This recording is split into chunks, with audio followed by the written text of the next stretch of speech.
ડાયરા કલાકાર હકાબા ગઢવીના નિવેદન બાદ મોરબીના જેતપરના ખેડૂત આંદોલનમાં ખળભળાટ મચ્યો છે અને જે ખેડૂત આગેવાન હતા તેમને આ આંદોલનમાંથી દૂર કરવાની જાહેરાત કરવામાં આવી છે। શું છે આ સમગ્ર મામલો, વાત કરીશું આ વિડીયોમાં। વૈષ્ણવજન તો તેને કહીએ જે પીડ પરાઈ જાનાને રે। નમસ્કાર, નવજીવન ન્યૂઝમાં આપનું સ્વાગત છે। હું છું જયંત દાફડા।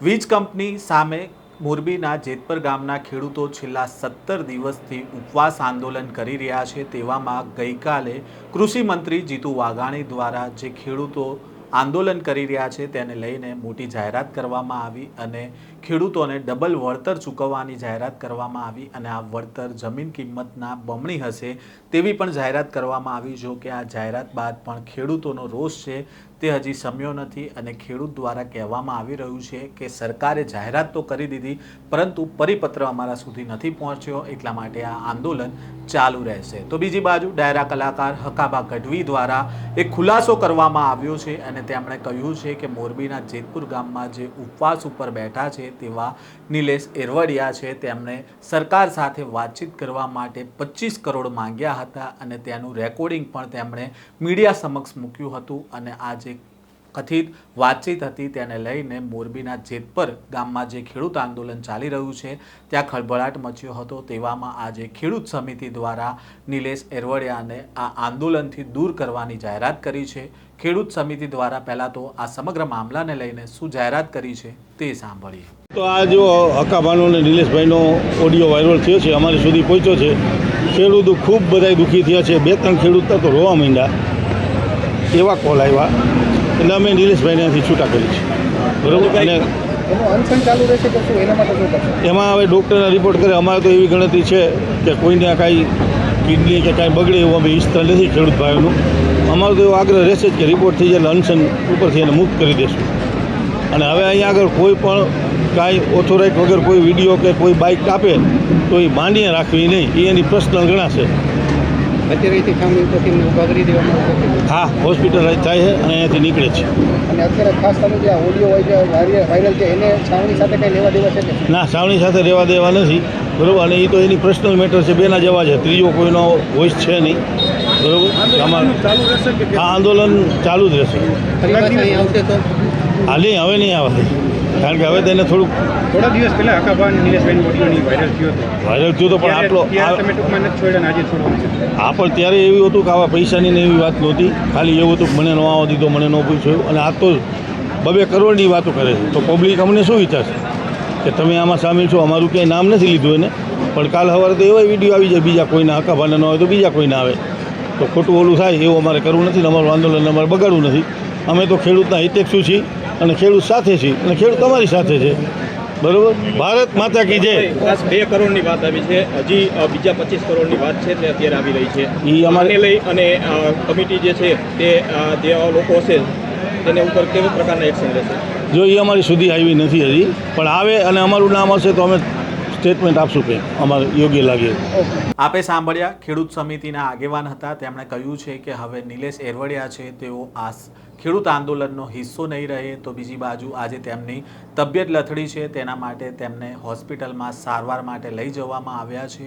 જ્યારે હોસ્પિટલ જતાં પહેલાં નિલેશ એરવડિયા છે તેમણે પણ ખુલાસો કર્યો હતો અને તેમણે કહ્યું હતું કે ખેડૂત આંદોલનને દાગ ન લાગે એટલા માટે સ્વૈચ્છિક હવે તેઓ અહીંયા આંદોલનમાં નહીં આવે અને આ સમગ્ર કથિત ઓડિયોને લઈને તેમણે શું ખુલાસો કર્યો છે તે પણ સાંભળીએ। છાવણીથી જવાનું કહેવામાં નથી આવ્યું। છાવણીમાં હું પહેલા દિવસથી આ આંદોલન સાથે જોડાયેલો છું, સમિતિ સાથે ચર્ચા કરી, હકાભાના આક્ષેપ પ્રતિ આક્ષેપથી લઈને આ છાવણી બદનામ ન થાય એવા હેતુથી હું પોતે જ આ છાવણી છોડવા માટે તૈયાર છું। મારી એક વાત બીજી છે કે સમિતિ સાથે ચર્ચા કરી છે, આવનારા સમયમાં જે નવા કાર્યક્રમો કરવામાં આવશે, મારા અમરનાથ ઉપવાસ ચાલુ છે, આવનારા સમયમાં જે કંઈ સમિતિ નિર્ણય લેશે એ સમિતિ સાથે હું સંમત છું। જે કંઈ નિર્ણય લેશે એ મને શિરોમાન્ય રહેશે। આવનારા સમયમાં ગુજરાતના પ્લેટફોર્મ ઉપર જ્યારે આપણે મૂવમેન્ટ કરવા જઈ રહ્યા હોય તો ગુજરાતની મોટી કમિટી બનશે અને એ કમિટીમાં હું સામેલ લઈશ। પહેલા દિવસથી છું અને છેલ્લા દિવસે પણ રહીશ. મારી તબિયત નાજુક છે. ડૉક્ટરોનો અભિપ્રાય છે કે કોઈ પણ સંજોગોમાં તમને આઈસીયુમાં દાખલ કરવામાં આવે.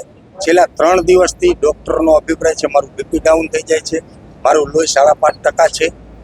તો એ સંદર્ભે મારો પણ નિર્ણય છે કે મારા હિસાબે આ ખેડૂત ભાઈઓની જે યુનિયન અને તાકાત થઈ છે, આખા ગુજરાતના ખેડૂતોએ જે સમર્થન આપ્યું છે અને સરકારને ઝુકાઈ છે, ક્યાંક ને ક્યાંક સરકાર ઈચ્છે છે કે આ છાવણી વિખાઈ જાય, આ છાવણીનું ઉઠમણું થઈ જાય અને આ આંદોલન વિખાઈ જાય. પણ હું નથી ઈચ્છતો કે આ છાવણીને કાંઈ પણ આંચ આવે.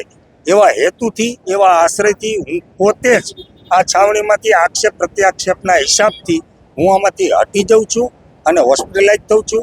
મારા અમરનાથ ઉપવાસ ચાલુ રહેશે અને સમિતિ જે કંઈ નિર્ણય લેશે એ મને શિરોમાન્ય અને સંમત રહેશે.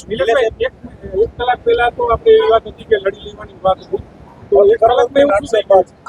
છેલ્લા શ્વાસ સુધી લડવાનું જ છે.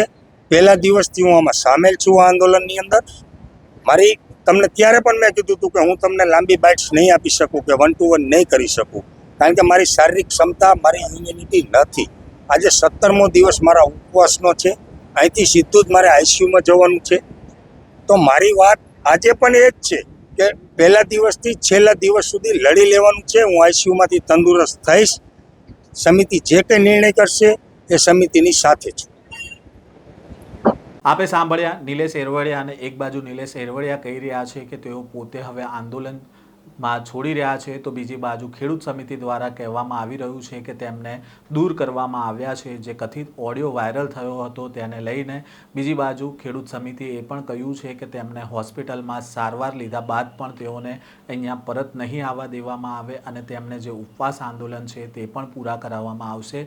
આમ હકાબા ગઢવી દ્વારા જે ઓડિયો વાયરલ કરવામાં આવ્યો હતો તેને લઈને ખેડૂત આંદોલનમાં અત્યારે ખળભળાટ મચ્યો છે અને ખેડૂત સમિતિ દ્વારા કહેવામાં આવ્યું છે કે ખેડૂત આંદોલનને કોઈ પણ દાગ ન લાગે તે માટે આ કાર્યવાહી કરવામાં આવી છે. આ પ્રકારના સમાચાર સાથે ફરી મળીશું. નવજીવન ન્યૂઝ સાથે જોડાયેલા રહેજો.